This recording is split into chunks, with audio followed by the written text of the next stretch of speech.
An eerie calm hangs over the Heartland Ranch, the kind of quiet that often precedes a life-altering storm. The sun casts long, golden fingers across the fields, painting the familiar landscape in hues of peace. Inside the barn, the rhythmic motion of Amy brushing a horse is a comforting constant, a ritual that has grounded her through years of turmoil. But the tranquility is shattered by a sound she hasn't heard in what feels like a lifetime. The low rumble of a motorcycle, a specific deep-throated growl that echoes from a past she thought was buried. Her hand freezes mid-stroke, the brush clattering to the ground. Her heart hammers against her ribs, a frantic wild bird trapped in a cage of disbelief.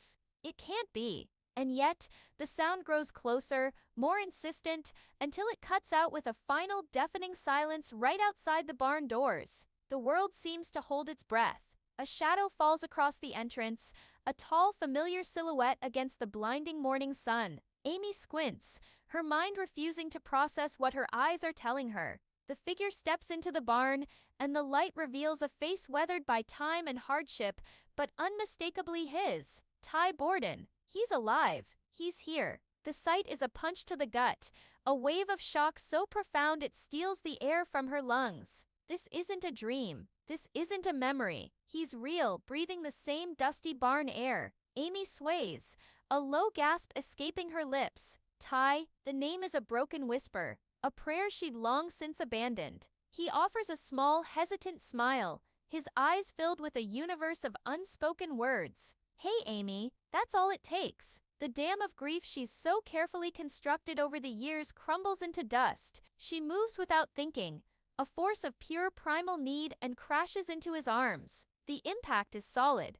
real. He's not a ghost. She clings to him, sobbing, her body shaking with the violent release of years of pent-up sorrow. He holds her just as tightly, his own tears tracing paths through the dust on his cheeks. I thought you were gone. She chokes out, her voice muffled against his leather jacket. I saw you. He cuts her off, his voice thick with emotion. I know, Amy. I know, I'm so sorry. But how? The question hangs unspoken between them. The official story was a blood clot, a tragic complication from the gunshot wound, a story they had all been forced to accept. The truth, however, is far more complex and dangerous. Ty hadn't died in that hospital bed. As he recovered, he was approached by a covert government agency, the criminals he and his mother, Lily, had helped expose years ago.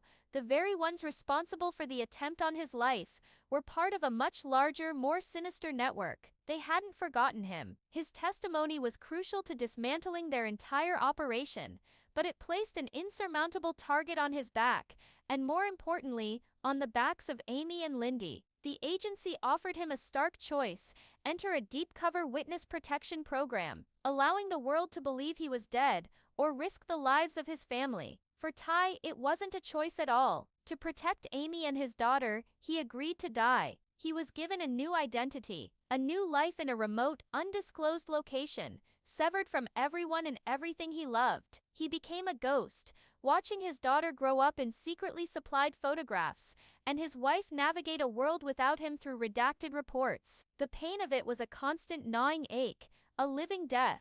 But now, after years of silence and sacrifice, the network has been neutralized. The threat is gone. The chains that held him in the shadows have finally been broken. The road back to Heartland, a path he had only ever walked in his dreams, was finally open. Standing just outside the barn, drawn by the sound of Amy's cries, Jack Bartlett braces himself for the worst. An injured horse, another wave of grief washing over Amy. He's seen it all, but nothing could prepare him for the sight that greets him when he steps inside. Ty, standing there holding Amy alive. Jack, a man carved from the very rock of the foothills, a man who has buried friends, family, and a piece of his own heart, freezes. His weathered face, a roadmap of a long and hard-lived life, pales. His eyes, usually so clear and steady, are wide with disbelief. Ty, Jack breathes, the name a strange and foreign sound on his lips. Ty meets his gaze over Amy's shoulder, his own eyes glistening. Jack, the old man takes a shaky step forward,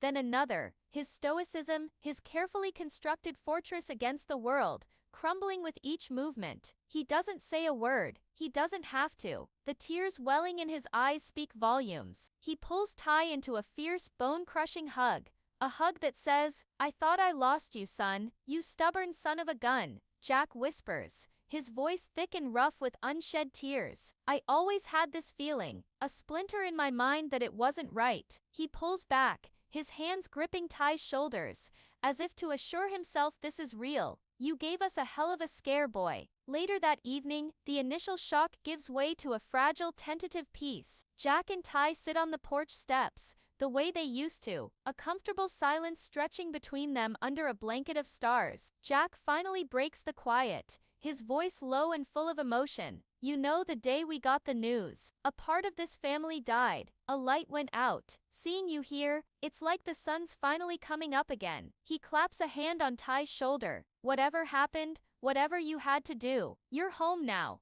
That's all that matters. You were always the son I never had, Ty. Welcome home." The phone call shatters the meticulously organized world of Lou Fleming. She's in her office in Hudson, juggling budgets and schedules. When Jack's number flashes on the screen, she answers with a cheerful, "Hey Jack, what's up?" But the voice on the other end is strained, heavy with an emotion she can't place. "Lou, you need to come home. It's Ty. He's back." Lou lets out a sharp, disbelieving laugh. "Jack, that's not funny. That's a cruel joke." "It's not a joke, Lou." Jack insists, his voice cracking. "He's here. He's alive." The line goes quiet, but Lou can hear the unshakable truth in his words. The planner falls from her hand, her carefully laid out day, her carefully laid out life, dissolving into chaos. She drives to Heartland in a daze, her mind a maelstrom of confusion, anger, and a desperate flickering hope she'd long since extinguished. When she pulls into the driveway, she sees him. He's standing by the paddock with Amy, their hands intertwined.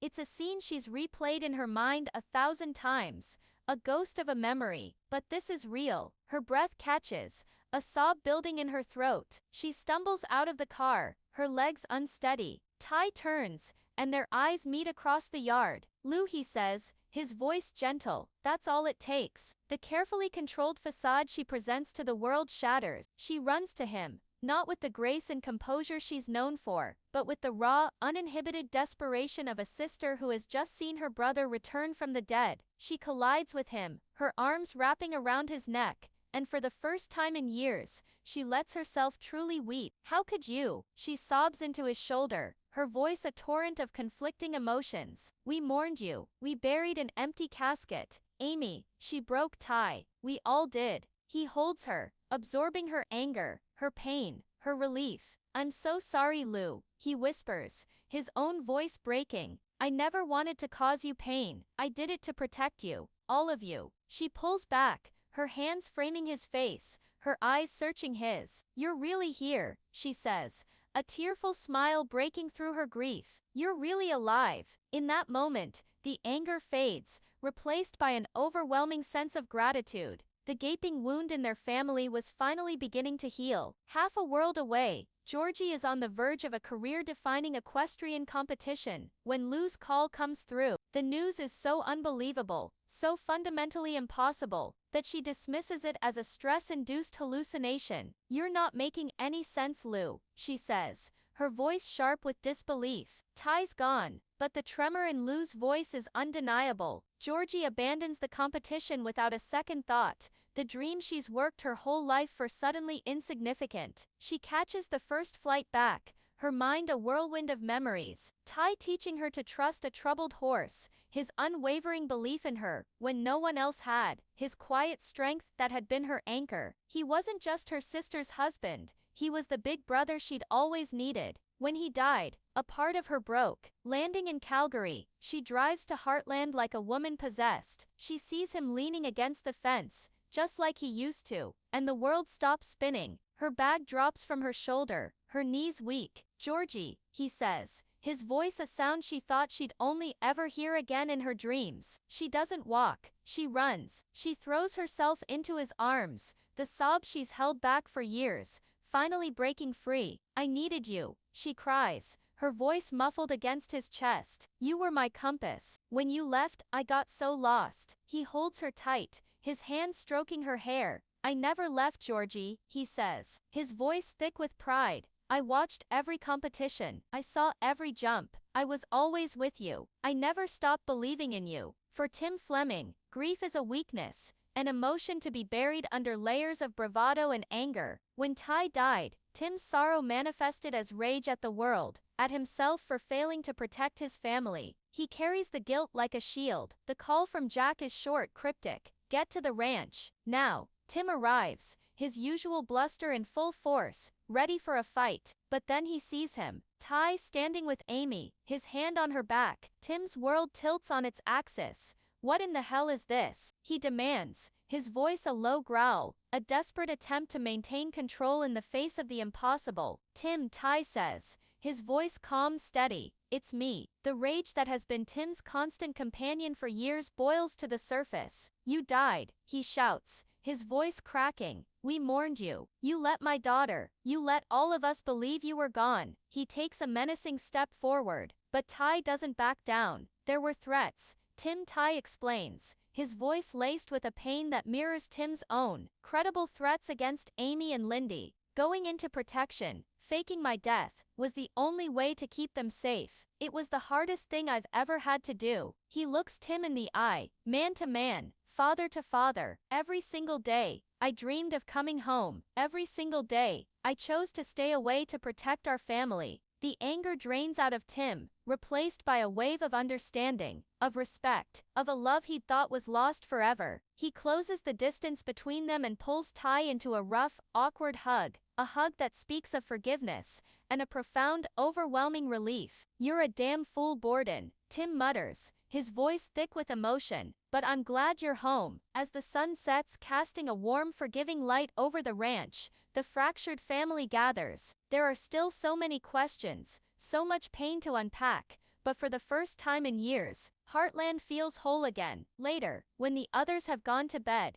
Amy and Ty find themselves alone on the porch. The silence is heavy with unspoken words, with years of a shared life that was brutally interrupted. I replayed it in my mind 1,000 times, Amy says softly, her voice trembling. The hospital, the doctor. I blamed myself, Ty. For so long I thought if I'd just done something different. Tears stream down her face, the tears of a woman who has carried an unbearable burden. You saved me, Amy, he says. Yeah. His voice raw with emotion. You've always saved me. And this time, you saved me by letting me go. You gave me the strength to do what I had to do. He takes her hand, his touch both familiar and new. I know this is a lot. I don't expect us to just go back to the way things were. But I'm here now, Amy. I'm not going anywhere. Amy looks at him, at the man she has loved for more than half her life, the ghost who has haunted her waking and sleeping hours. And in his eyes, she sees the same love, the same promise of forever, that she's always seen. You, me and Lindy, she whispers,